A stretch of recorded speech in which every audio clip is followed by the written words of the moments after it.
Alright, this video is not specifically about this particular hole saw, but rather sometimes parts aren't available and you need to make one or find something similar and modify it. A new arbor is about 30 bucks and I was able to fix mine for about 30 cents. So anyway, thanks for watching. Alright, so I've got one of these Milwaukee hole saws. And I guess you call it a detent screw broke off. I can't find a replacement, but basically this needs to be able to go up and down so you can thread this in.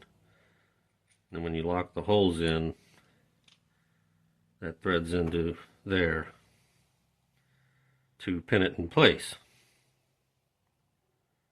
And so I just went to the hardware store, got an appropriately deep enough, I guess it's a set screw, hex screw,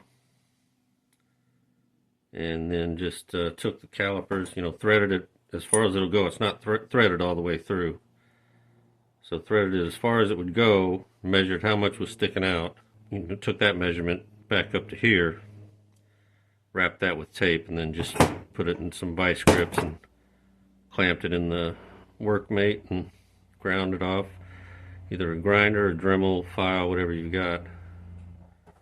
And that way, I mean, you can use this without that collar, but especially if you're going in wood, it'll catch and not only make this really tough to get out, but could possibly damage the threads as well.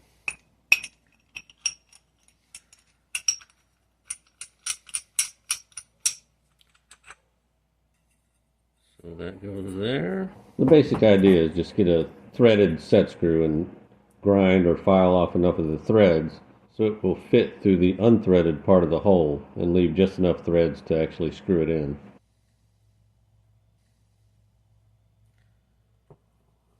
Just try not to cross thread it. So now that's locked in there, and we should be good to go.